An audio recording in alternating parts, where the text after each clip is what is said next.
출애굽기 28장 29절 30절 제가 읽습니다. 아론이 성소에 들어갈 때에는 이스라엘 아들들의 이름을 기록한 이 판결 흉패를 가슴에 붙여 여호와 앞에 영원한 기념을 삼을 것이니라.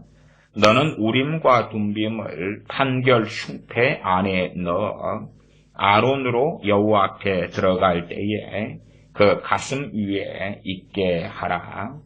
아론이 여호와 앞에서 이스라엘 자손의 판결을 항상 그 가슴 위에 둘지니라.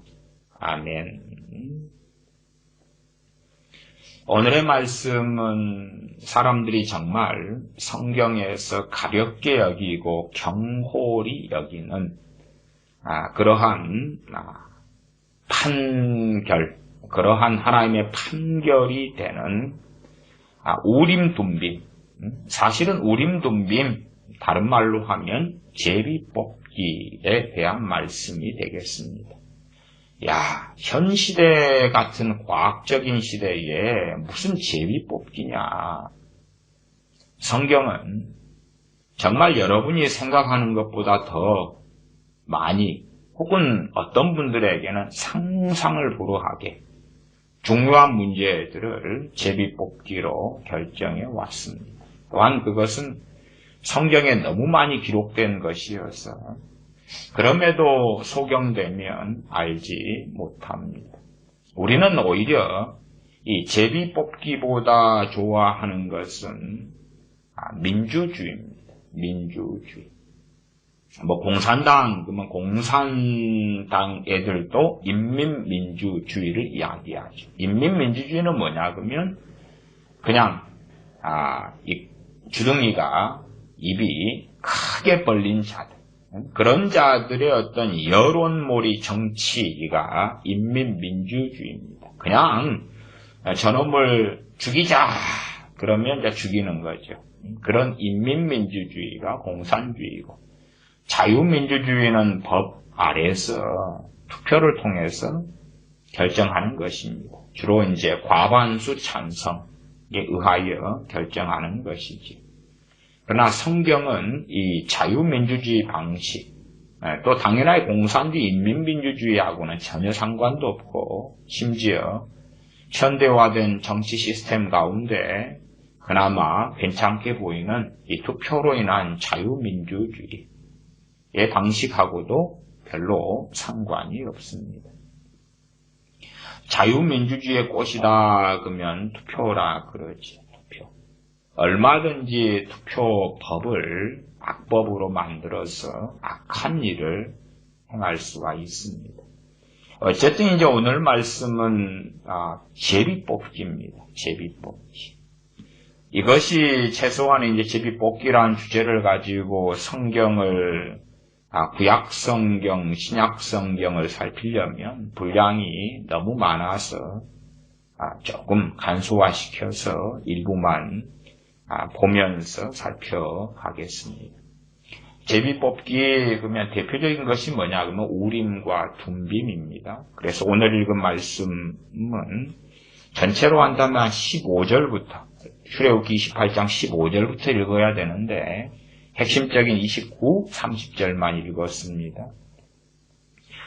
출애굽기 28장 29절 다시 읽습니다. 아론이 성소에 들어갈 때에는 이스라엘 아들들의 이름을 기록한 이 판결 흉패를 가슴에 붙여 여호와 앞에 영원한 기념을 삼을 것이니라. 판결 흉패가 뭐냐 그러면 15절로 갑니다. 너는 판결 흉패를 애봇지 않은 법으로 금실과 청색, 자색, 홍색 실과 가늘게 꼰 배실로 공교히 짜서 만들되 장광이 한 뼘씩 두 겹으로 네모 반듯하게 하고 그것에 네 줄로 보석을 물리되 첫 줄은 홍보석, 황옥, 녹주석이요, 둘째 줄은 석류석, 남보색, 홍만호요, 셋째 줄은 호박, 백만호 자수정이요 등등. 그리고 21절로 넘어갑니다. 이 보석들은 이스라엘 아들들의 이름대로 12이라. 매 보석의 12지파에 한 이름씩 인을 새기는 법으로 새기고 인을 새기는 법으로 새기라. 12보석을 몇 줄로요? 4줄로 해라. 4줄이면 어떻게 가냐 그러면 1줄, 2줄, 3줄, 4줄 그렇습니다. 그리고 히브리어를 적는 순서가 오른쪽에서 왼쪽으로 적어요. 그래서 줄 그면 이렇게 갑니다. 이렇게. 오른쪽에서 왼쪽으로. 그렇기 때문에 우리가 이 첫째 줄 할 때에 17절로 가면 첫 줄에 홍보석, 황옥, 그 다음에 녹수옥이다. 그렇게 할 때에 홍보석, 황옥, 녹수옥 그렇게 갑니다. 1, 2, 3, 4, 5, 6, 7, 8, 9, 10, 11, 12 그렇게 4줄 이렇게 12지파. 거기에 이제 레위지파는 빠지지요. 우리가 그것은 다 알고 있습니다. 자, 그러면은 이 판결웅패를 4줄로 된 대제사장이 아론 등의 대제사장이 판결웅패를 가슴에 붙여요. 그 다음에 이제 이 속에 보석 2개를 집어넣습니다. 이 보석 2개를 집어넣는데 이 보석의 이름이 우림과 둠빔이다. 그 말이에요. 30절로 가면 너는 우림과 둠빔을 판결웅패 안에 넣어서 이 12지파 하나님의 백성을 판결할 때에 판결은 하나님께서 하시는데 그 판결하는 방법이 뭐냐? 어떤 면에서는 헌법재판소 같은 것입니다. 가장 최상위의 판결법이 뭐냐? 우림과 둠빔이다. 그 말. 우림과 둠빔. 우림과 둠빔은 이 보석이 똑같은 크기, 똑같은 모양으로 만들어집니다. 무게도 그렇고요. 그래서 하나는 말하자면은 O고 하나는 X를 정합니다. 그리고 이제 하나님께 뜻을 묻습니다. 말하자면 어떤 아주 심각한 어떤 사안에서 이것이 판결하기 어렵다. 그럼 최종 판결로 갈 때 하나님께 앞에서 기도하면서 사용한 것이 우림과 둠빔입니다. 하나님 이것이 O입니까? X입니까? 최종으로 마지막에 하나님 앞에서 하나님의 판결을 받는 것입니다. 그래서 경미하고 작은 그런 일들까지도 우림과 둠빔으로 처리하기는 어렵지요. 그렇지 않나요? 우리가 작은 사건 같은 경우에 소위 말하면 당시에도 도둑질이 있을 것 아닙니까? 아니면 증인이 별로 없는 단 둘만의 사건이 있어서 이 사람 말이 옳습니까? 저 사람 말이 옳습니까? 그런 가벼운 것까지도 대제사장에 가서 우림과 둠빔으로 처리한다 그러면 말이 안 되죠. 그런 것처럼 어떤 면에서 우림과 둠빔은 최종적인 판결, 최종적인 하나님의 백성 이스라엘의 판결에 대하여 사용한다. 그 정도의 이제 우리가 기본적인 이해를 가지고 30절 너는 우림과 둠빔을 판결웅패 안에 넣어 아론으로 여호와 앞에 들어갈 때에 그 가슴 위에 있게 하라. 아론이 여호와 앞에서 이스라엘 자손의 판결을 항상 그 가슴 위에 둘지니라. 우림과 둠빔은 일반적으로 어떤 보석이다 이렇게 알려지긴 하지만 오히려 더 일반적인 것은 한 쌍의 제비뽑기 돌, 똑같이 생긴 제비뽑기 돌 이렇게 많이 사용되었다 알려집니다. 그래서 보석 종류가 달라버린다 그럼 무게가 다를 거 아니에요. 그것보다는 제비뽑기로 사용되는 한 쌍의 돌, 똑같은 모양, 똑같은 크기 이렇게 알려집니다. 제비뽑기용이니까 두 개가 차이가 있으면 안 되죠. 하나는 우림이고 하나는 둠빔이고 그 중에 하나는 O고 하나는 X다. 자, 그러면 이제 성경에서 우리가 생각하는 것보다 훨씬 더 많은 우림과 둠빔, 또 나아가서 이것은 제비뽑기다. 그 말, 제비뽑기의 방식. 그렇기 때문에 우림과 둠빔은 제비뽑기를 대표하는 것입니다. 우리가 요나서 같은 경우도 알죠. 이방인들 같은 경우도 요나가 다시스로 배를 타고 도망할 때에 풍랑이 일고 죽게 되는 상황에서 이방인들도 제비를 뽑습니다. 그리고 이 풍랑이, 이 죽게 되는 이 상황이 누구 때문에 벌어진 것이냐? 제비를 뽑습니다. 그리고 누가 당첨됩니까? 요나가 당첨이 되죠. 요나에게 묻습니다. 이것이 무슨 연고로 이런 일이 벌어지냐? 나는 하나님을 경외하는 사람인데 여차여차해서 하나님의 말씀 어기고 내가 도망가는 중이다. 그렇기 때문에 당신들이 나를 바다에 던져라. 그래서 그렇게 하면 너희들이 죽음을 면할 것이다. 그들도 요나서에 보면 제비를 뽑죠. 그런 것은 이제 참조용이고, 우리가 신약으로 달려가면은 신약의 사도행전 1장에 익히 잘 아는 사건입니다. 사도행전 1장으로 먼저 가겠습니다. 신약, 구약 그러니까요. 신약 사도행전 1장에 가룟 유다 대신 당연하게 사도를 뽑는 것이 나왔습니다. 사도를 뽑는다 그러면 정말 중요한 일이지요. 정말 중요한 일. 21절부터 사도행전 1장 21절부터입니다. 제가 읽습니다. 이러함으로 요한의 세례로부터 우리 가운데서 올리워 가신 날까지 주 예수님께서 우리 가운데 출입하실 때에 항상 우리와 함께 다니던 사람 중에 하나를 세워, 제비를 뽑고 골라내더라도 어느 기준을 마련하는 것이 어느 기준. 우리가 교회 안에 어떤 직분자를 세울 때도 어느 기준이 있어야 될 거 아니에요. 민노총 애들처럼 노동자도 아닌데, 또한 혹은 어느 회사의 노조가 아니, 말하자면 그 회사 소속된 노동자가 아닌데 또 노조원으로 받아들여야 한다, 이런 악법을 시행하는 건 말이 안 되죠. 그런 것처럼 사도를 뽑는데 불신자들도 사도에 어떤 뽑는데 들어온다 그러면 말이 돼요, 안 돼요? 안 되죠. 아니면은 기나 고동이나 다 사도 후보자로 나가려다, 그건 말이 안 되죠. 그렇기 때문에 사도 베드로가 기본적인 기준을 제시합니다. 항상 우리와 함께 다니던 사람 중에 하나를 세워서 우리로 더불어 22절 예수님의 부활하심을 증거할 사람이 되게 하여야 하리라 하거늘 저희가 두 사람을 천하니, 여기서는 120명 가운데서 그렇지요. 그렇지. 야, 120명이 아니라 지금 더 모여야 돼. 더 예수 믿는 사람 많지. 다 모일 때까지는 안 돼. 그렇게 안 합니다. 현 상황에서 120명이 마가다락방에 모였을 때에 그들에게서 추천을 받습니다. 이 조건에 부합되는 사람이 둘이 나옵니다. 하나는 바사바라고도 하고 별명은 유스도라고도 하는 요셉이요, 하나는 마띠아라. 요셉은 좀 별명도 있고 또 바사바, 요셉, 별명은 유스도, 이렇게 복잡한 사람이죠.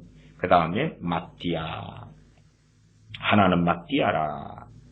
그리고 이제 이들이 기도합니다. 24절 저희가 기도하여 가로되 무사람의 마음을 아시는 주여, 이 두 사람 중에 누가 주의 택하신 바 되어 봉사와 및 사도의 직무를 대신할 자를 보이시옵소서. 유다는 이를 버리옵고 제 곳으로 갔나이다 하고 제비 뽑아 마띠아를 얻으니 저가 11사도의 수에 가입하니라. 아마 지금 시대에서 누군가를 선택할 때 제비를 뽑는다 그러면 이 투표나 자유민주주의에 익숙한 사람들은 권위가 없다, 이렇게 생각하는 경향이 강한 것 같아요. 권위가 없다. 사실은 권위가 없다기보다는 저는 그렇게 말씀드리겠어요. 당신들이 믿음이 없다, 그렇게 말씀드리겠어요. 근데 사람들은 이 자유민주주의의 방식 투표는 표를 많이 받는 것이잖아요. 이러한 제비 뽑기가 세상의 정치에도 쓰여야 된다, 그렇게 말씀드리는 건 아니에요. 최소한은 하나님의 백성들, 하나님의 자녀들에게서 하나님께서 또한 성경에 기록된 이 제비 뽑기가 얼마나 중요한지, 우리가 생각하는 것처럼 과학의 시대니까 이건 정말 쓸모없는 것이며 미개한 것이다, 그게 아니란 말이에요. 그게 아니에요.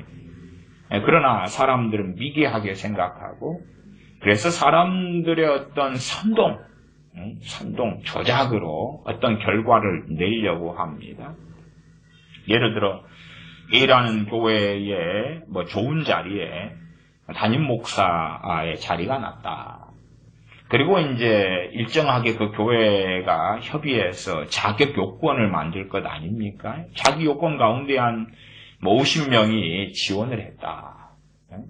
그리고 50명이 최소 자격 요건인 서류 심사에 통과했다. 그 다음에 이제 50명이 어떻게 하겠어요? 50명이 어떻게 하느냐, 그것은 쉬운 문제가 아니지. 그 사람 가운데 한 사람을 담임 목사로 선택하는 건 절대 쉬운 문제가 아니잖아요. 최소한은 그 사람의 설교도 들어봐야 되고, 그러나 50명이 어떻게 다 언제 설교해요? 주일에 한 번씩 다 시간을 주면은 1년이 걸리죠? 그러니까 어떤 면에서, 누구는 주일날 설교해, 누구는 수요일날 해, 누구는 금요일날 해. 말하자면 인맥이 문제가 되죠. 뒤로 로비를 얼마나 할 수 있느냐. 결국은 사람의 어떤 선동이나 사람의 로비나 사람의 방법이 그 안에 필연적으로 들어가게 되고야 마는 것이죠. 사도를 뽑을 때도 뭐 했어요? 제비를 뽑았어요. 사도를 뽑을 때도 제비를 뽑았어요. 이제 한국교회 특별히 교단적으로는 합동교단, 대한예수교 장로회 합동교단 같은 경우는 상당히 오랫동안에 이 부총회장을 뽑을 때 제비를 뽑아서 부총회장을 했습니다. 그것이 언제까지 그랬냐 하면 2017년까지 그랬습니다. 그리고 이제 2018년 작년부터는 부총회장을 뽑을 때 제비 뽑기가 아니라 자유민주주의식으로 경쟁을 통해서 후보가 되고, 그 후보, 작년 같은 경우도 후보가 이제 부총회장 제비 뽑기가 사라지고, 제 알기로는 처음이었어요. 2018년 처음. 그래서 저기 어딘가요? 꽃동산교회 김종주 목사님이 부총회장으로 된 것으로 압니다. 3명이 후보가 나서가지고 후보가 경쟁하는 거죠. 투표하는 기간, 선거운동하는 기간이 똑같이 주어지니까 선거운동을 하는 거예요. 자기 PR을 하고 알리고, 내가 부총회장이 되면 이렇게 하겠다, 공약도 내세우고, 그렇게 해서 부총회장이 3명이 입후보해서 선거 활동을 한 다음에, 그 다음에 선거에서 그렇게 김종주 목사님이 부총회장이 됐습니다. 2017년까지는 정말 오랜 전통 속에서 부총회장을 제비뽑기로 뽑았습니다. 제비뽑기로 뽑고, 또한 좋은 전통 가운데 부총회장의 임기 가운데 특별한 하자가 없을 때에 부총회장이 자연스럽게 총회장이 되는 방식을 선택했습니다. 물론 총회장은 제비뽑기로 뽑지는 않고요. 그래서 2018년 같은 경우는 제비뽑기로 뽑은 부총회장이 자연스럽게 사람들의 추대를 받고, 그래서 총회장이 되어서 활동을 했습니다. 그리고 지금 활동하고 있지요. 9월에 총회가 있으니까 올해 9월까지는 그렇게. 그러나 이제 저는 좀 미안한 이야기입니다만은, 그것이 그나마 버틸 수 있는 합동교단의 악수였다. 저는 그렇게 말씀드리겠습니다. 물론 지난번에 뽑힌 부총회장 되는 분이 얼마나 잘하는지 그렇지 않는지하고 상관없이 악수다. 이 많은 교단들과 합동교단의 특이점이 그런 것이에요. 합동교단은 기존 2017년까지는 어쨌든 부총회장이라는 자리를 제비뽑기로 뽑았다는 사실이에요. 어떤 기준에 입각해서 입후보하고 기준은 있어요. 그런 가운데 이제 제비뽑기, 공을 삥삥삥 이렇게 주택복권 공처럼 돌려가지고 공을 뽑았어. 열어서 누가 부총회장이 되느냐 선택했고, 또한 그런 사람 가운데 자연스럽게 추대하여 총회장으로 올리고, 저는 정말로 성경적으로 너무나 합동교단이 그 부분에서는 잘한다. 그러나 이제 그것도 작년부로서는 끝나고 말았지. 그러면 제비 뽑기라는 미개한 것을 왜 하느냐. 총회에서 결국은 결정해버리고 만 거지요. 언제 총회가 했습니까? 2017년 총회에서 이제 앞으로 제비 뽑기를 통해서 부총회장을 뽑지 않겠다. 그리고 이제 총회에 참여한 목사님들 또 장로님들이 의결을 한 것이에요. 자, 우리 소위 이제 그냥 제 말입니다. 저 미개한 제비 뽑기 방식을 우리 교단에서 지워버리자. 왜 이 과학적인 시대, 세련된 시대에서 제비 뽑기를 통해서 부총회장을 뽑아야 되느냐.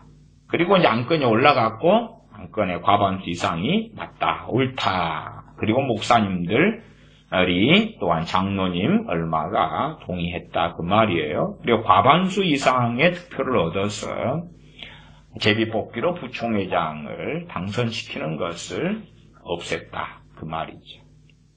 그래서 그나마 다른 교단들은 오랫동안 당연하게 선거 운동을 하고 로비를 하고 그렇게 자기 PR을 하고 자기 자랑을 해야 되고 그렇지요. 선거 운동하는데 겸손을 떨어버리면 곤란하지요. 내가 얼마나 위대한 인물인지, 내가 얼마나 적합한 인물인지, 내가 얼마나 거룩하고, 내가 얼마나 대단한 하나님의 사람이고, 내가 어떠한 업적을 세웠고, 내가 어떤 공로를 가지고 있고, 내가 얼마나 하나님이 나와 함께 하시고, 그 PR을 한다 그 말이에요. 세상 정치의 PR보다 상당히 심각하고 끔찍해지요. 자기 PR을 해야지. 내가 얼마나 무능하고, 내가 얼마나 어리석고, 내가 얼마나 바보 같고, 내가 얼마나 실패를 많이 했고, 그러면 그게 PR이 되겠냐, 그 말이에요. 어쨌든 그렇게 해서 이제 작년부터, 다른 교단들은 그런, 식의 선거를 계속해 왔어요. 그렇기 때문에, 실상 선거와 하나님과는 큰 상관이 없었고, 자기 PR을 잘하고, 또한 어디에나 통용되는 방법으로 돈을 많이 쓰는 사람이 당선되어 왔고 또한 권력을 가진 사람, 권력자와 유착한 그것도 교단이나 목회자들 마찬가지입니다. 권력을 가지고 정치 목사들과 어떻게 연결된 사람들이 되느냐.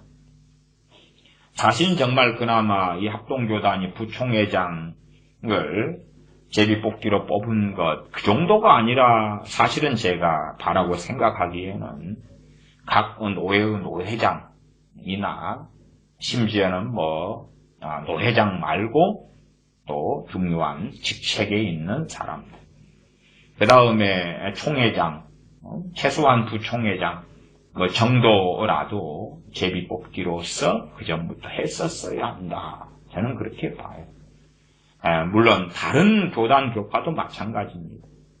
가장 중요한 최종 판결은 누구에게 맡기는 게 옳습니까? 하나님께 맡기는 게 옳아요. 우리가 이런 베드로 사도 같으면 주님께 말씀을 배웠어요. 사도들이 다 가룟 유다 말고는 다 있었을 때 얼마나 신령하고 얼마나 거룩하겠어요. 구약시대 같은 경우도 선지자들이 있어요, 없어요? 있지요. 그러면은 어느 최종 판결을 선지자님 계시를 받아서 하나님 뜻을 받아서 알려주세요. 그럴 수 있잖아요. 그럴 수 있어요. 그런데요, 정말 어느 선지자가 말했을 때에 그것이 하나님께로부터 왔다는 보장을 어떻게 해요? 자기만 하나님께서 말씀하셨다고 이야기하는 거죠. 선지자들이 있었을 때 이야기예요. 하나님이 내게 말씀하셨습니다.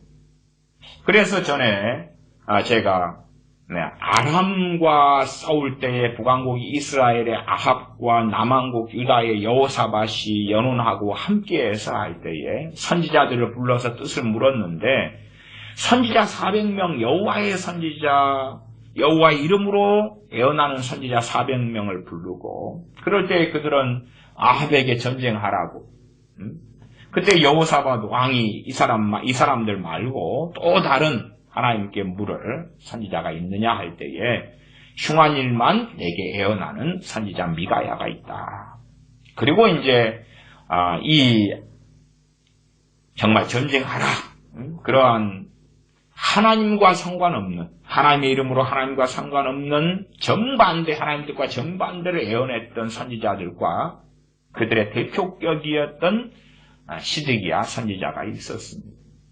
시드기야와 미가야의 대결처럼 보였죠. 어쨌든 그렇게 소위 말하면 겉으로 여호와 이름으로 애언하고 하나님의 이름을 빙자하는데 400대 1이었다 그 말이에요. 400대 1이었다. 뭐 그 400명이 엘리야 선지자에 말하자면 뭐 바알과 아스라의 선지자였다. 그러면 재고의 가치도 없는데 여호와의 선지자 400명이었다. 400명은 아합에게 전쟁해라. 하나님께서 승리를 주신다. 그리고 한 명은 아니다. 너 이번에 전쟁하면 아합 왕 너 이번에 죽는다. 그리고 애언했지요. 그러니까 하나님의 이름으로도 선지자들이 애언이 다른데 누가 보증을 서면서 누가 옳다 그러겠느냐 그 말이에요. 저기 뭐 미가엘이나 가브리엘 천사장이 나타나가지고 누가 옳다 판결을 누가 해주겠어. 지금 현 시대도 마찬가지입니다. 정말 많은 사람들이 하나님의 음성을 들어요.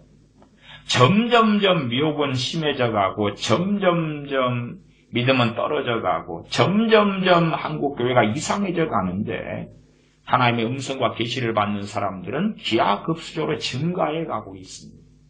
이것이 정상적인 현상이겠는가? 또한 점점점 교회는 신앙과 믿음을 잃어가며 크리스찬의 숫자가 떨어져가고 교회는 잠들어가고 병들어가고 라오디게아 교회처럼 첫사랑을 잃어버린 에베소 교회처럼 되어지고 있는데 계시를 받고 음성을 듣는 사람은 더 많아졌다? 그것은 과거의 이스라엘과 과거의 남한국 유다의 특징이었습니다. 무슨 특징이요? 점점점 북왕국 이스라엘은 타락해져 갔는데 선지자의 숫자는 증가해 갔다는 사실이에요.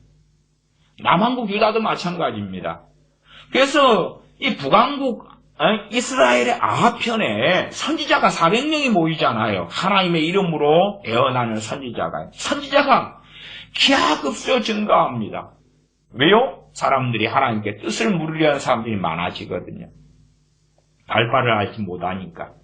하나님의 뜻을 묻는데 그 뜻은 정말로 하나님의 말씀대로 살기보다는 자기 문제 해결을 하나님께 받고 싶어서 그러나 자기가 선택하기 어렵기 때문에 선지자를 찾아야 되는데 선지자가 많더라 그 말이에요. 그러나 사실은 뭐 A라는 선지자에 가면 이 말하고 B라는 선지자에 가면 저 말하더라 그 말이에요. 지금은 훨씬 더 심해졌습니다만은 과거의 80년대에도 기도원들 또 기도원 원장들이 그러한 애언들을 많이 했습니다. 동일 사안을 가지고 소위 말하면 은사를 받았다, 계시를 하나님께 영험하게 받아서 해준다, 영안이 열렸다, 어쩌고 저쩌고. 그러면 3명의 기도원에 신령하다, 영안이 열렸다는 기도원 원장들 3명에게 찾아가서 동일한 사건 가지고 동일한 일 가지고 물으면 3명이 다 틀리죠. 여호와 이름으로 하나님의 이름으로 3명이 다 틀린 말을 합니다. 과거의 부흥사들 지금도 많지만 과거에 신령하다, 영안이 열렸다, 계시를 날마다 받는다, 주님과 날마다 함께한다. 그런 부흥사들 5명에게 동일한 사건을 가지고 하나님께 하나님의 뜻을 물으면 5명이면 5명이 대부분 다 다르다 그 말이에요. 아니 뭐가 옳으냐 그 말이에요. 지금도 마찬가지예요. 지금 신령하다, 하나님의 계시를 받는다, 음성을 듣는다, 그런 사람 100명을 모아놓고 특별한 어떤 문제가 있어가지고 그 문제에 대한 답에 대하여 한번 당신들이 하나님의 음성을 들어봐라. 그리고 100명에게 요청하면 그리고 이제 이 한 명 한 명 말하게 하면 사실은 사람들이 막 변개를 시킬 수 있어요. 들으면서 자기가 하는 계시보다 저 사람 계시가 좀 맞는 것 같네. 아니면 여론이 100명이 받은 계시의 여론이 듣다 보니까 저쪽으로 흘러가니까 나도 비슷하게 해야 되겠다.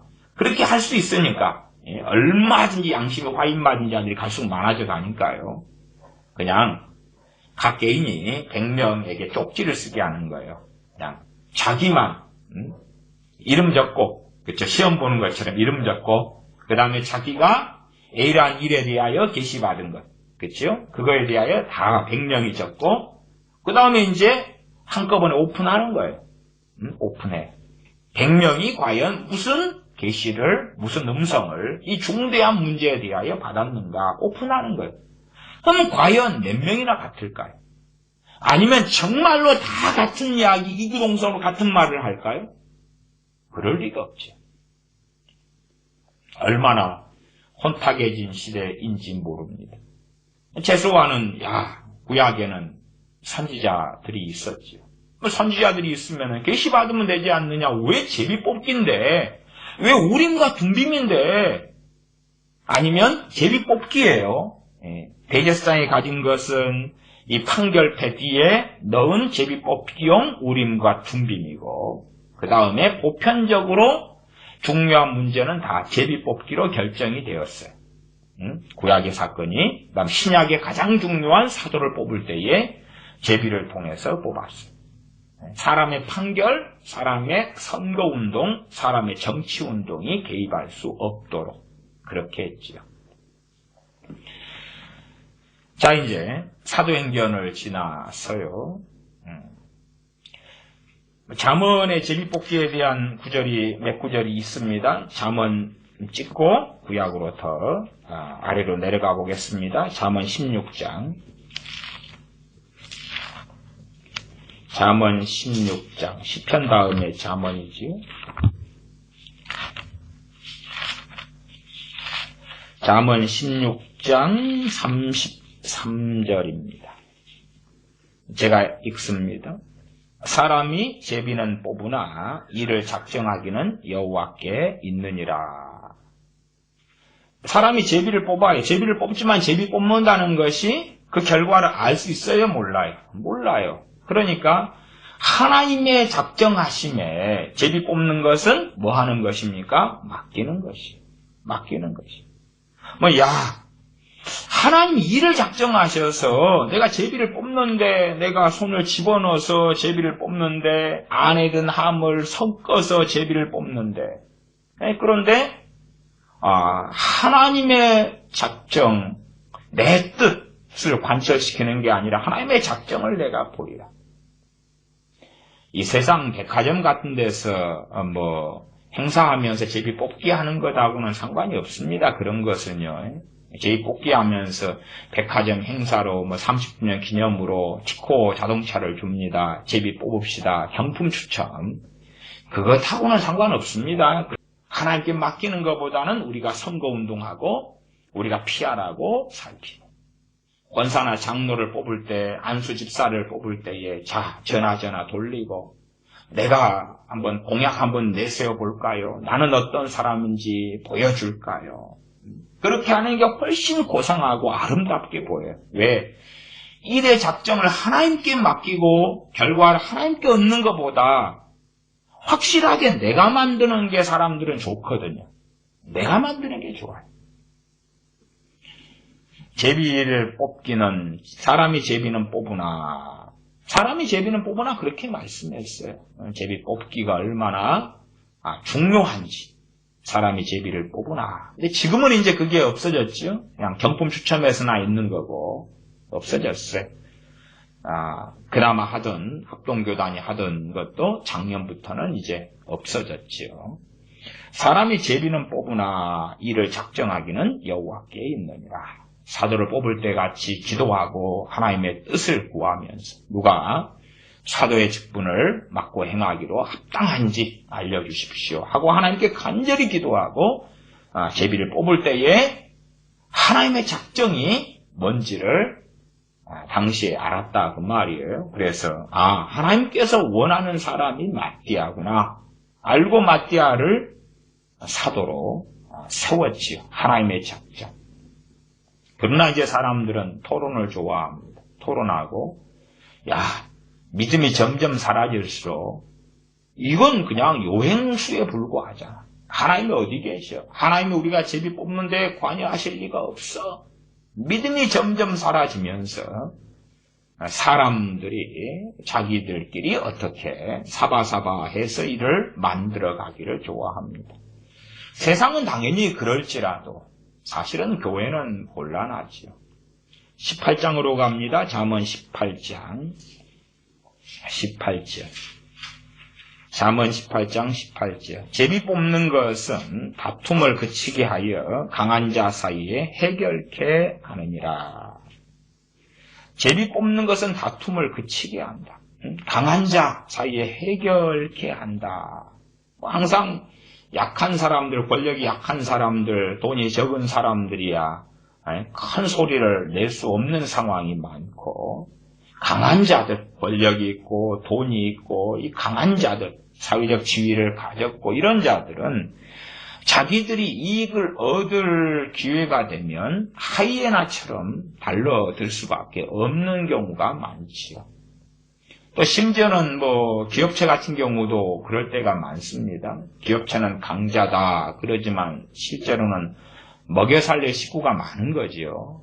먹여 살릴 식구가 많아요. 그냥 기업체가 자기 한 몸이 아니라 기업체 안에 직원들이 5만 명이다. 그럼 5만 명이 먹고 살 그러한 일을 하청을 받든지 일을 받든지 수주하든지 해야 되는 거 아니에요. 강한 자들이 달려들죠. 또 개인적인 이 다툼 같은 경우도 강한 자들은 어떻게 하든 기회가 생기면 가지려 하는데 그에 대하여 해결하는 방법이 다 가지려 하면 결국은 해결해야 될 거 아니에요. 누군가 하나밖에 못 가지는데 10명이 가지려 하면 그러면 너희들 가운데 쌈박질을 해봐. 재고 강자가 싸움 잘하는 사람이 가져갈 거야. 너희들 돈 재고 많이 있는가 내봐. 그래서 가져갈 거야. 그렇게 되면 곤란하겠지. 그래서 제비 뽑는 것은 다툼을 그치게 한다. 다툼을 그치게 한다. 제 군대에 있을 때에도 제비 뽑기는 참 많이 했습니다. 제비 뽑는 방법이 여러 가지가 있어요. 그 가운데 이제 사다리 타기, 또 제비 뽑기, 사다리 타기. 당연하게 중간 이유를 숨겨야 되지요. 그리고 좀 복잡하게 그리고 중간 이유를 숨기고. 그래서 더운 여름날에 아이스크림을 군인들이 먹는다 그럴 때에 당시 군대에 이제 세금이 없고 그 다음에 가격이 싸고 그랬기 때문에 아이스크림 자체가 가격이 아주 쌉니다. 그래서 예를 들어 50원에 하나 이렇다 그 말이에요. 그래서 이제 돈 100원, 150원, 200원 이런 식으로 또 좋은 아이스크림 이런 것은 100원 그러면 그런 거 150원짜리 찰떡 아이스 같은 것도 있고요. 어쨌든 이번에 뭘 먹자. 그리고 이제 제비를 군인들이 뽑아요. 사다리를 사람 숫자대로 그려가지고 액수를 적어요. 적은 다음에 이제 번호 하나씩 선택하는 거예요. 이제 좀 고참일수록 빨리 선택하고 그냥 빨리 선택하나 늦게 선택하나 제비 뽑기인 결과는 별 차이가 없는 거예요. 그래서 선택해가지고 나는 1,000원이나 내야 된단 말이야. 그러나 그것 가지고 그게 불평하지 않아요. 왜? 누구 탓할 수는 없는 거잖아요. 그래서 군대 같은 경우에 계급 사회에서도 이 사다리 타기라는 제비 뽑기 방식을 통해서 다툼이 없어져요. 그냥 말하자면 나 또 오늘 1,000원 걸렸네. 100원짜리 하나 먹는데 나는 1,000원이나 내야 돼. 그리고 그렇게 불평할는지 몰라도. 그러면 사람들이 놀리겠죠. 당신이 재수가 없어 그래. 그러겠죠.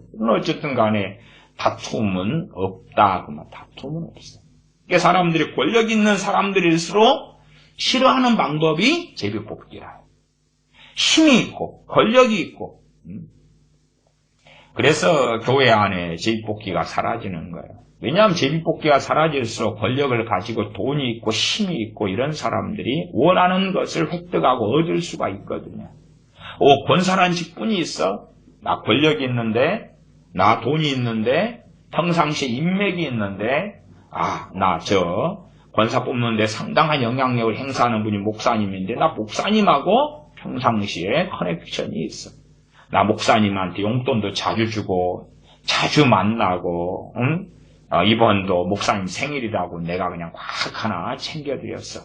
그러니까 나 커넥션이 있기 때문에, 이것은 투표를 통해 해야 되지. 제비 뽑기로 권사가 되면 내가 지금까지 소위 목사님에게 투자해놨던 것이 아무 필요가 없잖아. 내가 어느 모임이 있어 모임 때마다 간식을 쏘고 커피를 쏘고 밥을 사주고 그렇게 해서 투자해 놨는데, 그러면 당연히 권사가 되고 장로가 될 때 내가 뽑힐 수밖에 없는데, 제비뽑기를 해버리면 내가 투자해 놨던 그것이 다 무효가 되잖아. 그거 불공평해. 내가 얼마나 많이 심었는데 뿌렸는데.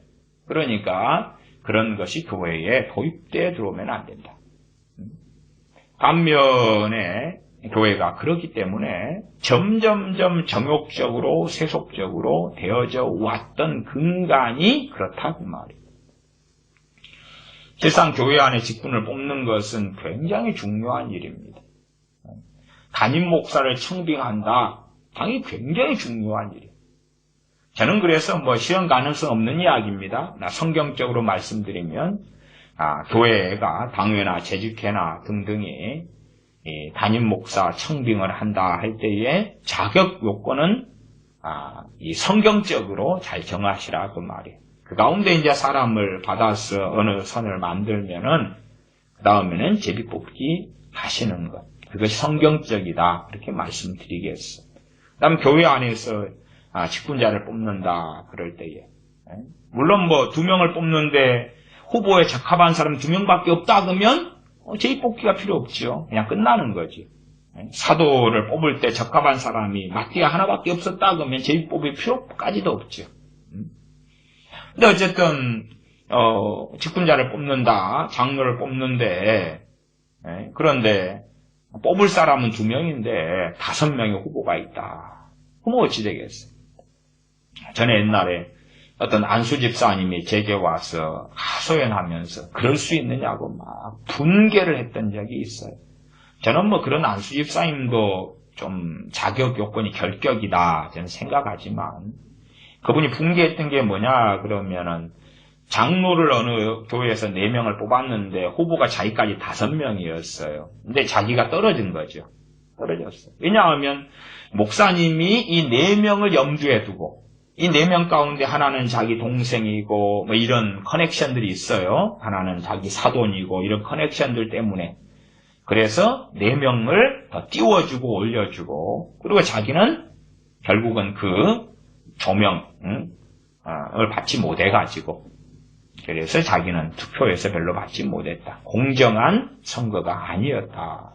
그렇게 하고 분개하면서 제게 찾아와서 상담한 경우가 있어요. 저는 그분이 장로가 됐어도 그냥 정말 거시기하게 되고야 말았을 거다. 그러니까 교회가 정말로 더러워지는 것이 선거를 통해 더러워져요. 쌈박질과 파당이 나는 것이 선거를 통해 그래요. 아마 어지간한 교회들은 알 거예요. 규모가 된 교회들이나 선거 자주 하는 교회들은 알 거라고 생각해요. 그래서 누구는 되고 누구는 안 되고 또 많은 목회자들은 어쨌든 이 장로 권사 뽑을 때에 이 거짓말을 굉장히 많이 합니다.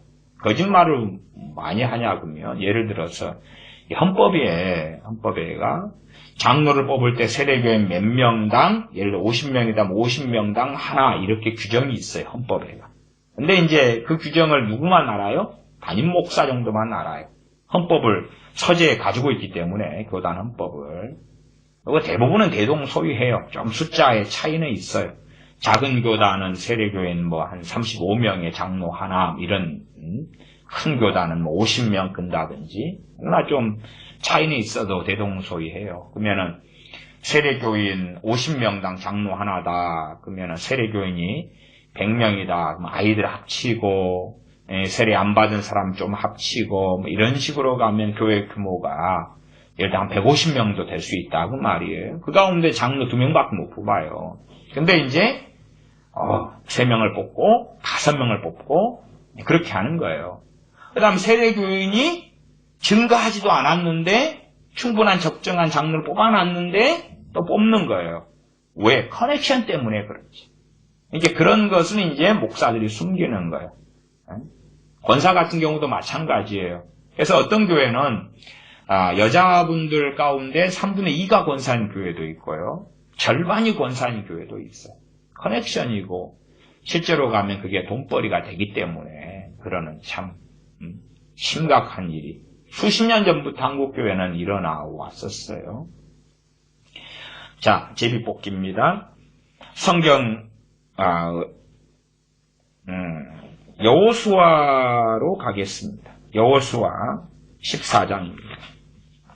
우리가 여호수아를 보면 여호수아서에서는 가장 핵심적인 것이 제비를 뽑아서 땅을 나누는 것입니다. 땅 분배가 핵심적이에요. 우리가 읽는 여호수아서에서야 대부분은 그 여호수아 1장 두려워 말라, 놀라지 말라 이런 걸로 보이시지만은 여호수아서를 보시면은 제비 뽑는 것이 핵심을 이루어요.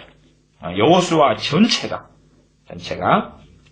그래서 여호수아서 14장 1절부터 5절까지입니다. 여호수아서를 읽었는데도 여호수아 전체가 제비 뽑는 것이 핵심이다. 그걸 못 보신 분들은 좀 곤란합니다. 곤란해.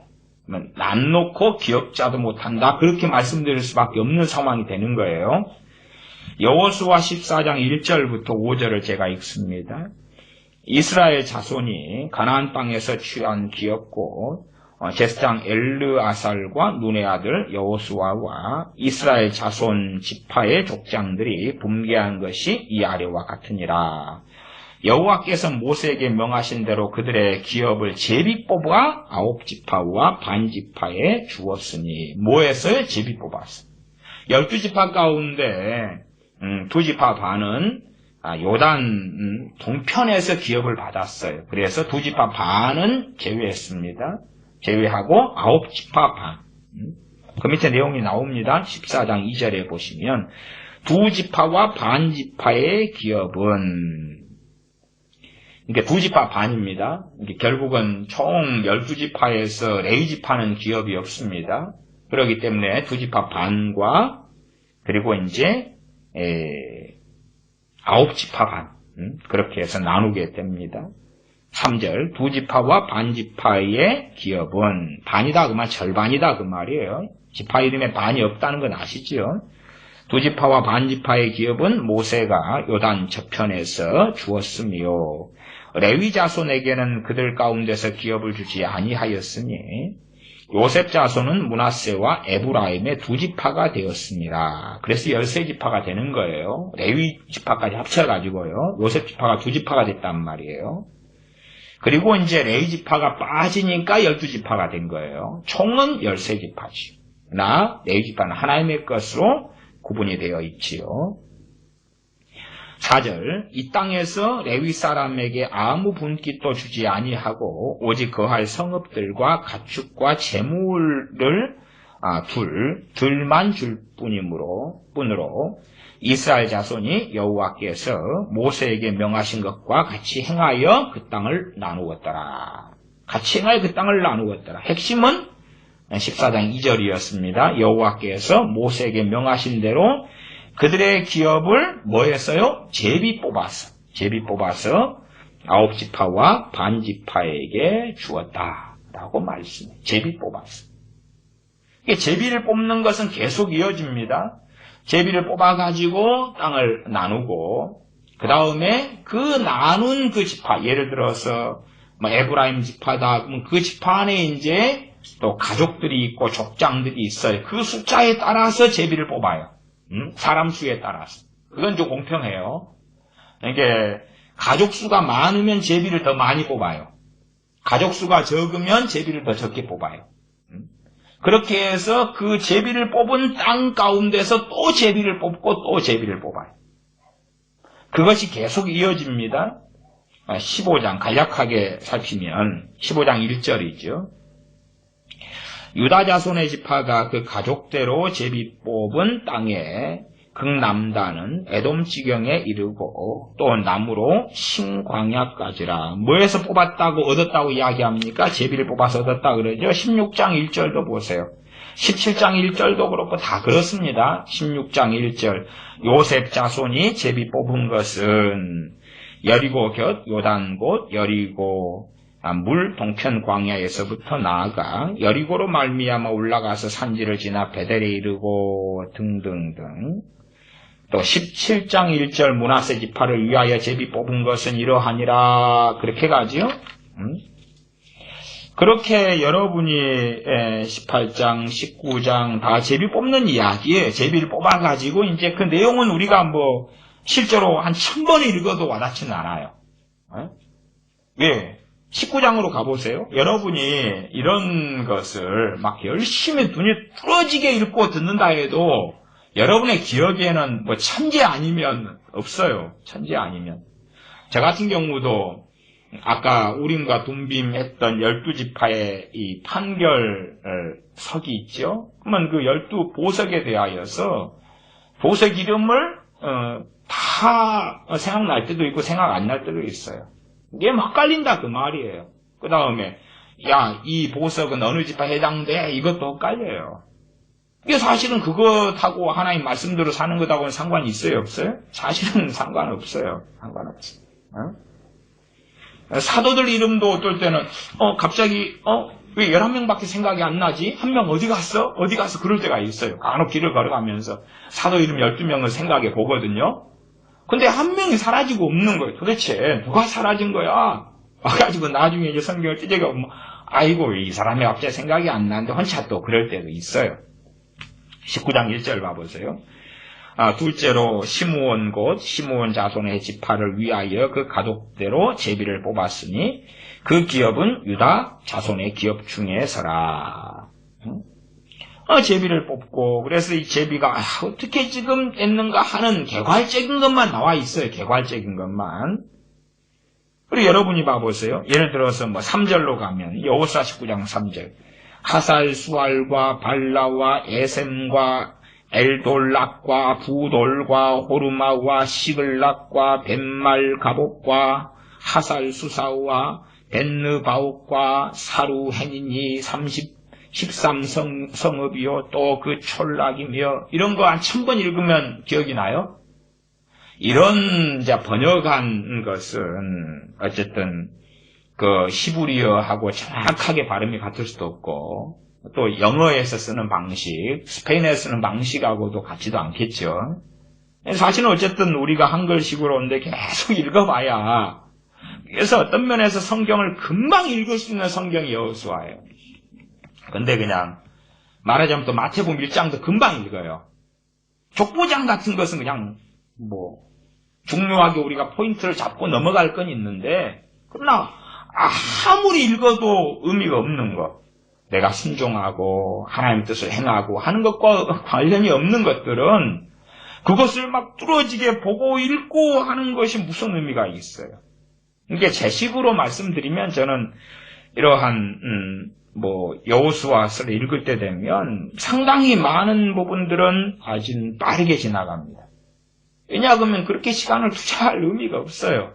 율법적으로 매인 사람들은 꼼꼼히 한 단어 한 단어 다 읽어야지 1독이 되고 2독이 되잖아. 그러면 그런 사람들은 그렇게 사는 거고 성경 몇 독 했다고 꼼꼼히 한 단어 한 단어 한 문장 한 문장 다 읽어야지 천국 갔을 때 주님께서 와 너 13독 하고 왔네. 너 25독 하고 왔네. 칭찬해 줄게. 이뻐라. 그러시지 않아요. 그러시지 않아요. 베드로 사도는 성경 1독 한 번도 못하고 천국 가셨어요. 사도 바울도 그러시고요. 왜? 그분들 때는 요한계시록이 기록되지 않았거든요. 우리가 훨씬 낫겠죠. 그러나 성경을 얼마나 몇 독을 했느냐의 문제가 아니에요. 그래서 성경을 보시면 내가 포인트를 두고 초점을 줘야 될 것이 무엇이구나. 그런 것을 발견하셔야 돼요. 그런 면에서 여호수아서에서 초점을 둘 여러 개 가운데 가장 그래도 저는 크게 보고 있는 것은 제비뽑기입니다. 땅을 나누어 주는 거죠. 유산. 땅을 유업으로 나누어 주는 거예요. 유업으로. 나누어 줄 때에 지파들에게 제비를 뽑아서 나누어 주고 그 다음에 각 가정들에게 나누어 줄 때에도 한 지파 안에 있는 그 가족들 수에 따라서 그래서 민수기 같은 경우는 그런 가족들을 계수하는 것이 숫자를 계수해가지고 기업을 나누어 줍니다. 좀 구체적인 것으로 가볼까요? 민수기 26장으로 갑니다. 민수기는 사람의 숫자를 세는 것입니다. 백성의 숫자를 세는 것이 민수기입니다. 민수기는 앞으로 가야 되죠. 창출, 민수기 26장입니다.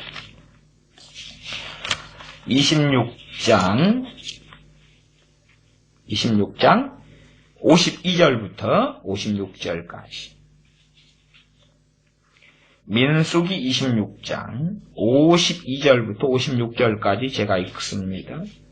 여호와께서 모세에게 일러 가라사대 이 명수대로 명수는 그 앞에 보시면 51절로 올라갈까요?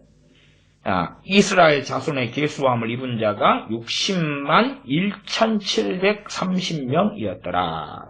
성인 남자 기준이죠. 그 다음에 그 위로 하나 올라가면 구체적인 숫자가 나왔어요. 이 숫자 다 애운다 해서 애워져요? 무슨 의미가 있어요? 이런 것도 이제 사실 성경 읽을 때 핵심 포인트를 찾아야 돼요. 찾고 포인트가 아닌 것은 쓱쓱쓱 지나가야 돼요. 이런 데서 시간 보낼 필요는 없는 거예요. 근데 포인트가 뭔가? 이러한 정말 장황한 이야기를 어디 가족, 어디 지파, 어디 누구는 몇 명이고 왜 그런 이야기를 하는가를 봐야 돼요. 그게 중요하지. 쓸데없는 데서 시간을 보내는 게 중요한 게 아니에요. 48절로 좀 올라가 볼까요? 납달리 자손은 그 종족대로 이러하니 종족이에요. 종족, 가족 말하자면은 뭐 한국식으로 하면 족보가 있는 그런 집안대로 그 종족대로 이러하니 야셀에게서 난 야셀 가족과 구니에게서 난 구니 가족과 예셀에게서 난 예셀 가족과 실렘에게서 난 실렘 가족이라.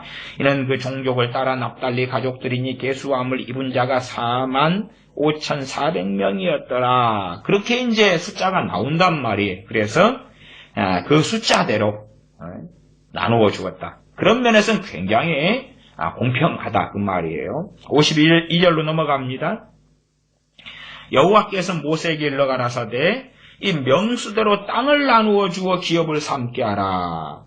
수가 많은 자에게는 기업을 많이 줄 것이요 수가 적은 자에게는 기업을 적게 줄 것이니 그들의 계수함을 입은 수대로 각기 기업을 주되 오직 그 땅을 제비 뽑아 나누고. 이 말하자면 많이 주라는 것은 뭐냐 그러면 적당하게 이제 분할을 해요. 분할을 이게 개수를 전체 이 종족을 보니까 100개야. 그러면 지금 제비를 뽑아 나눈 땅이 예를 들어 베냐민 땅이다. 그럼 베냐민 땅에 종족이 100개다. 그러면 100개를 나눌 거 아니에요. 이렇게 나누어요. 근데 어느 종족, 어느 가족인데 이건 종족이 두 몫이야. 그러면 2개를 뽑아요. 그렇죠? 어디는 5개야. 그럼 5개를 뽑고 어디는 하나야. 그럼 하나를 뽑는다. 그 말이에요. 그래서 하나님의 명령이 뭐냐 그러면 간단하게 그냥 뭐 수가 많은 자에게 기업을 많이 주고 수가 적은 자에게 적게 주고 그것을 이어가지고 54절을 이어서 55절이다 그 말이에요. 오직 그 땅을 오직 그렇게 말씀하죠. 그 땅을 어떻게 뽑으라? 제비를 뽑으라. 땅이라는 게 어디는 산지고 어디는 그늘지고 어디는 옥토고 어디는 평야고 다 다를 거 아니에요. 그치요? 그럼 그것을 제비를 안 뽑고 좋은 땅이 있잖아요. 우리가 가지고 싶은 땅이 있어요. 그러면 이것을 민주주의를 통해 투표를 한다? 말이 안 되잖아요. 어떻게 투표를 해요? 다 땅을 일단은 분할을 해요. 여기서 여기까지는 좀 좋지 않은 땅이니까 양을 좀 많이 하자. 일단 그렇게 분할을 다 해요. 좀 조정해가지고. 이것은 종족이 100종족이니까 100개로 나누는데 이쪽은 산을 끼고 있는데 이쪽은 산 뒤쪽 북쪽이어가지고 그늘이 많이죠. 이쪽은 좀 넓게 잡자. 좀 평야고 옥토니까 이건 좀 작게 잡아도 충분히 소출이 나올 거야. 그런 식으로 이제 조정한 다음에 제비를 뽑는다 그 말 뽑아요. 그렇지만 나는 평야에서 살고 싶었어. 그런데 저 북쪽 산 뒤에 저쪽이야. 나 싫어. 그럴 수 없다 그 말. 하나님의 명령이에요. 제비를 뽑아요. 욕심을 부려도 탐욕을 부려도 제비는 사람이 뽑지만 일의 작정은 여호와께로부터 난다. 그 말이에요. 다 승복해야 돼요. 하나님의 명령이거든요. 그러나 사람들은 욕심이 있고 탐욕이 있으니까 그걸 이루는 방법으로 내 욕심과 탐욕이 있어요. 근데 하나님을 지배하고 조정할 수 있어요? 없어요? 없잖아요. 그래서 제비 뽑기가 교회에서 사라진 거예요. 하나님의 백성들에게서 제비 뽑기가 사라졌어요. 왜? 하나님을 지배하고 조종할 수 없거든. 소위 말하면 믿음 없는 사람들 입장에서는 요행수에 맡겨야 하거든요. 그치요? 하나님이 작정해서 뽑게 하시는 것을 요행수로 보인다 그 말이에요. 요행수로. 그렇게 주장하는 거예요. 자, 저건 우연이잖아. 우연. 요행수잖아. 요행수.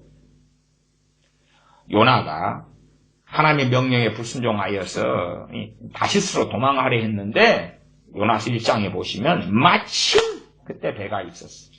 얼마나 우연입니까? 얼마나 우연. 그러니까 사람들은 그런 우연을 좋아하지만 그 뒤에 하나님이 계시는 걸 알지 못해요. 그래서 교회 안에 이 구약성경 신약은 제가 사도행전 1장에 마띠아 사도 뽑을 때 보고 다시 넘어온 거예요. 넘어왔는데 얼마나 많은 제비뽑기가 존재하는데 그것을 다 덮어버리는 거예요. 덮어버려. 성경은 어떻게 읽는지는 이해 못해요. 그래서 이해하지 못해요. 정말 하나님의 작정과 하나님의 주권하에 굴복하기 싫어하는 것. 그 대표적인 것이 제비뽑기가 교회에서 사라지는 거예요. 사라져. 가장 중요한 일들은 물론 모든 일을 제비뽑기로 행하기는 어려운 것이 많지요. 심지어는 자기가 오늘 저녁 식사를 뭘 해야 되겠다. 먹고 싶은 음식 몇 개 써가지고 내가 결정장애니까 제비를 뽑아야 되겠다. 그런 것은 좀 하나님을 조롱하는 것이 되기 쉽겠죠. 그러나 중요한 일, 그렇죠? 중요한 일. 그러한 예시들은 성경에 충분히 나와 있지요. 그러나 사람들은 그래요. 이 정욕적으로 이게 공적인 일이 아니고 사적인 일이다. 그럴 때 제비 뽑기를 쓰는 것은 곤란해요. 그런 것은 당신들 가족이 사다리 타기 할 때나 써먹으시고 그건 괜찮아요. 그건 괜찮아요. 근데 사적인 일로 생각해 보세요. 사적인 일로 자기 욕망을 이루는 수단으로서 제비 뽑기를 탁 한다고 칩시다. 나 저 아파트를 살까요 말까요? 우림 둠빔처럼 하나는 O 사라. 하나는 X 사지 말아라 집어해놓고 자, 난 저 아파트를 사고 싶어요. 욕심 때문에 살 필요가 없는데 욕심 때문에 사고 싶어요. 근데 하나님을 빙자해야 되니까 OX 집어넣어놓고 딱 뽑았어요. X가 나온 거예요. 그러면 순종하겠어요? 순종 안 하겠어요? 그게 하나님의 작전이라고 장담할 수 있어요? 없어요? 그것도 장담할 수 없고 X 나오면 에이 3세판이야 그러다가 아니야 이건 그러나 이제 자기가 사고 싶은 욕망인데 뽑았어요. O가 나왔네. 합리화가 되잖아요. 그래서 사람들은 참 악한 사람들이 악한 것을 모색하는 경우도 있어요. 그러나 공적인 일은 하나님 앞에서 사도행전 1장처럼 간절히 기도하고 그리고 제비는 사람이 뽑지만 하나님의 작정을 보자 그 말이에요. 하나님의 작정을 보자. 제비는 사람이 뽑으나 일의 작정은 하나님께로부터 난다. 민수기 좀 더 볼까요? 민수기 33장입니다. 민수기 33장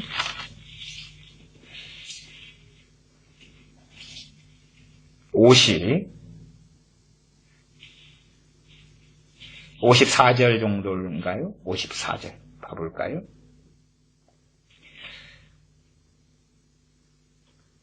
너희의 가족을 따라서 그 땅을 제비 뽑아 나눌 것이니 수가 많으면 많은 기업을 주고 적으면 적은 기업을 주되 각기 제비 뽑힌 대로 그 소유가 될 것인즉 너희 10조의 지파를 따라 기업을 얻을 것이니라.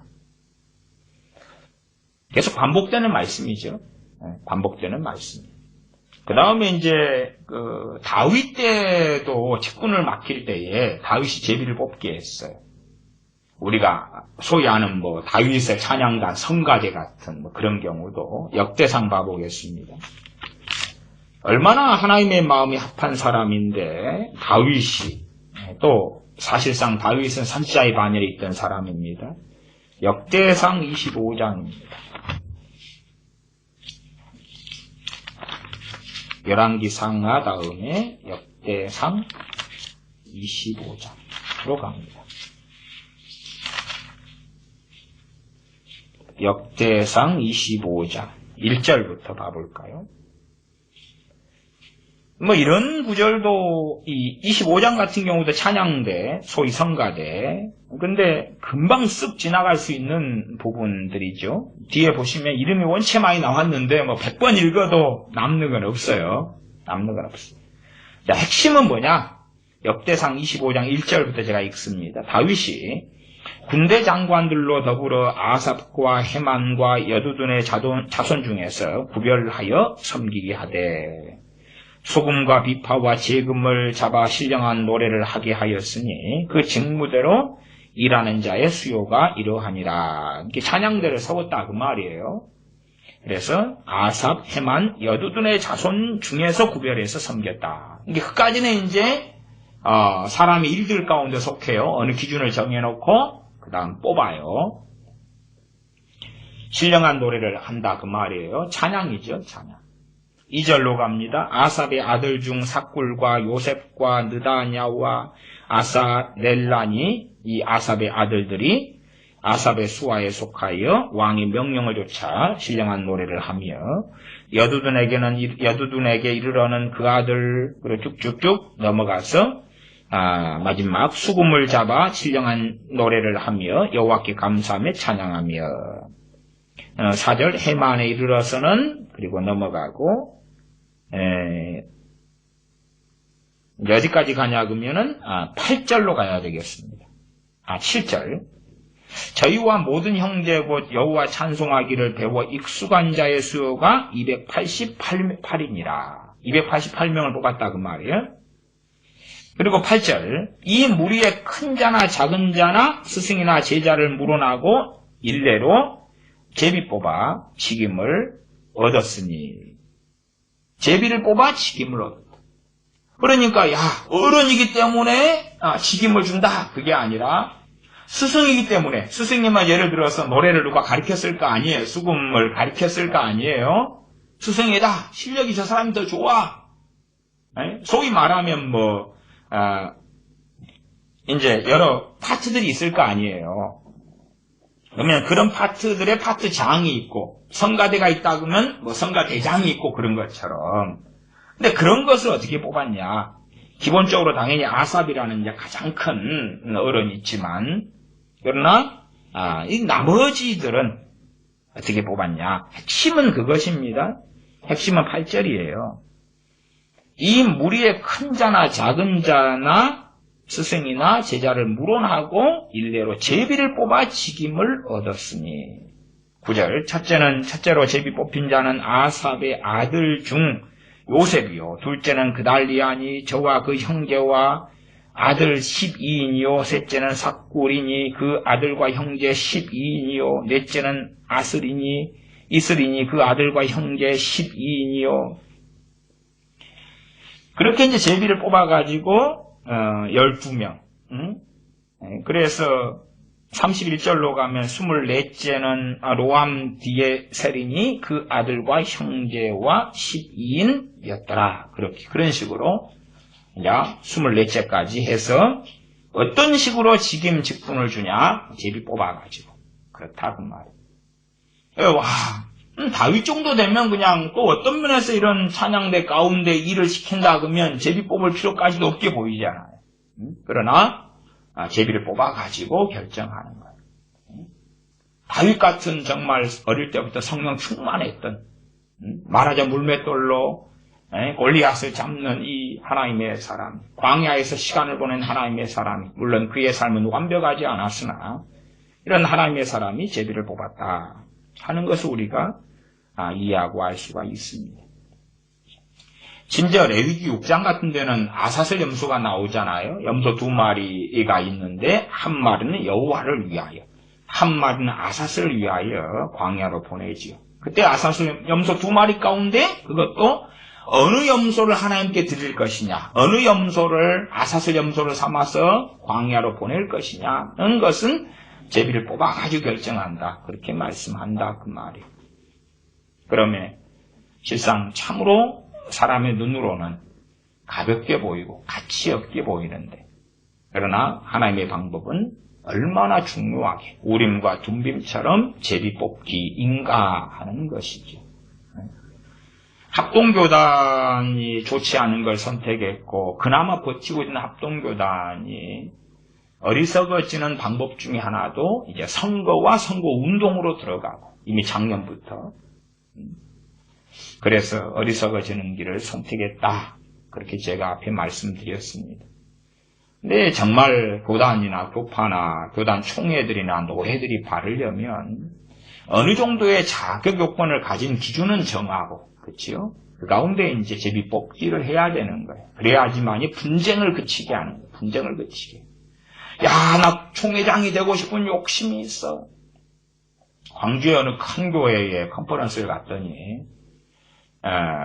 강단이 있으면 강단 좌우에 교회가 크니까 예배당이 크거든요. 그래서 프랭카드를 그냥 올해 2017, 전에 2010 몇 년도였는데, 그 목표, 그리고, 프랭카드 크게 있어요. 교회 목표. 근데 목표가 뭐냐, 그러면, 우리 목사님 부총회장 되게 하소서.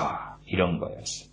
우리 목사님 부총회장 되게 하소서. 큰 교회여가지고, 그 방송설교 하는 유명한 교회에 속합니다. 네, 그 통합직 교회였어요. 그리고, 그의 부총회장 되더라고요. 부총회장 되기 위해서 이제 교회에서 재정을, 매덕을 책정해가지고 쏟아붓는 거지요. 쏟아부어요. 로비하고 쏟아붓고 활동해야지요.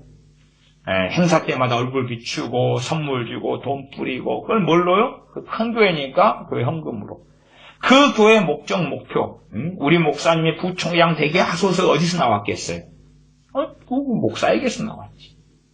자기 욕심과 탐욕이죠. 그걸 하나님의 뜻으로 위장하는 거죠. 어쨌든 그래서 제가 확인했을 때 그해 부총회장이 되더라고요. 통합직교단에. 정말 뭐 되고 싶을 수 있어요. 그게 하나님을 위한 열심일 수도 있잖아요. 그 부르심이 있어가지고. 정말 지혜롭고 좋은 것은 제비를 뽑는 거예요. 그래서 조건에 맞추고 제비를 뽑아가지고 하나님의 작정을 보는 것이죠. 심령을 감찰하시는 하나님 앞에서 기도하고 엎드려서 하나님의 판결을 받는 것이다. 그 말. 뭐 극단적으로 하면은 후보가 한 명이 나와서 한 명이 되면 좋지요. 한 명이 나와도 우린과 둔빔식으로 O냐 X냐 해야 되겠죠. 그럴 거 아니에요. 한 명이 나왔는데 후보 하나밖에 없다고 뜻이다. 그건 아닐 거 아니에요. 지냐 아니냐지요. 하나님께서 원하시냐 원하시지 않느냐. 서로 보면은 원하지 않는 그 사람이 원하지 않으면 다시 후보를 받아야 되죠. 받아서 찾아야 될 거 아니에요. 어쨌든 그렇게 교단이나 교파나 제비 뽑기가 들어왔었어야 되고, 들어왔었어야 된다기보다도 사실은 신앙생활을 해가면서 말씀을 상고하다 보면 제비 뽑기를 통해서 기도하고 하나님 앞에 믿음을 보이고 하나님의 작정과 하나님의 뜻을 알기 위한 정말로 중요한 방법이 제비 뽑기구나 하는 것을 성경으로 읽으면 다 안다고 알아요. 그러면 목사도 사실은 그런 부분에서 교인들과 협의해서 그래서 제비 뽑기를 도입하고 기본적으로 뭐 재직을 뽑는다 아니면 전통을 만들어 놓고 담임 목사가 은퇴했다 떠났다 그러면 새로 뽑을 때도 그렇게 하고 그러면 분쟁과 분란이 그쳐가고 나아가 하나님께서 다 육적인 교회여서 하나님 인도하신 사람이 없을 수도 있는데 그렇죠?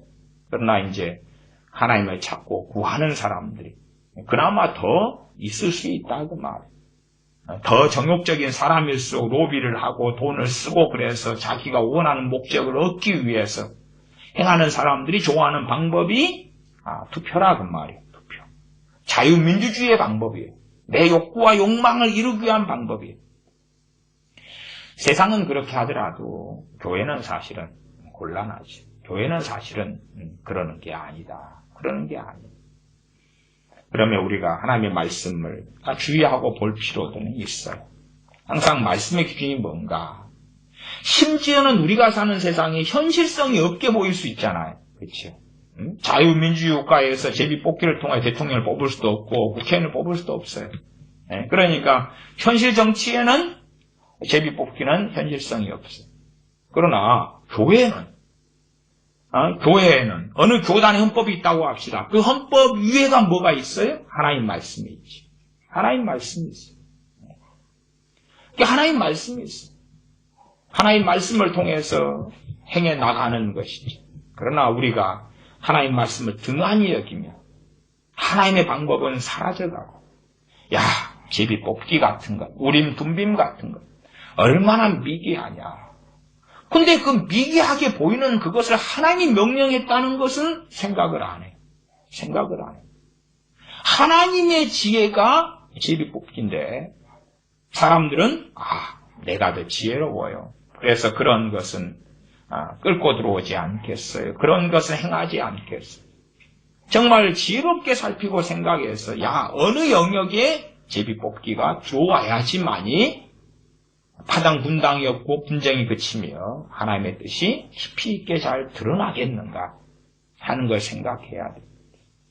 제가 많은 교회에서 신앙생활을 했더랬습니다. 그 중에서 이제 참 기억나는 교회 중에 하나가 청년 때에 다녔던 교회인데, 그 청년회가, 교회가 한 당시에, 이 규모가 1000명의 규모가 넘었어요.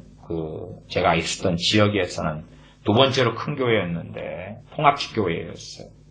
근데 그 교회 청년들이 예를 들어서 당시 기억은 안 납니다만 100여 명은 넘었나 싶은데, 거기는 전통이 있었어요. 청년회만 가지는 전통이. 뭐냐 하면 회장부터 임원까지를 제비뽑기로 뽑는 거예요. 제비뽑기로. 그러니까 예를 들어서 회장, 청년회 회장, 부회장, 총무, 회계, 서기 그렇게 5명이 있다 그러면 청년회 회원 가운데 일단은 세례받은 사람, 그렇죠. 그다음에 예를 들어서 청년회에 가입한 지 1년이 지나야 된다, 얼마 지나야 된다, 아니면 나이 제한, 이런 조건을 맞춰가지고, 조건이 되는 회원들이 예를 들어서 한 60명이 된다, 60명이 된다, 그러면 60장을 쓰는 거죠. 60장을 써가지고, 거기에 이제, 그대로, 회장, 부회장, 총무, 서기, 회계, 이렇게 집어넣고, 나머지는 다 X죠. 그렇죠? 60장 가운데 이제 5명을 뽑으면, 5명 가운데 55장은 X를 쓸 거 아니에요. 그렇게 집어넣어요. 그리고 이제 각자가 와서 한 장씩 뽑죠. 그러면 딱 보면, 나 회장이네. 근데 제가 그 교회 청년회를 다니면서 간증을 들은 거예요. 그 청년들이 이구동성으로 대체 하나님은 살아계시다. 하나님은 정말로 놀라우시다. 말하자면은 청년의 임원들을 뽑았을 때 어떻게 그렇게 탁탁탁 들어맞는지 기가 막히다.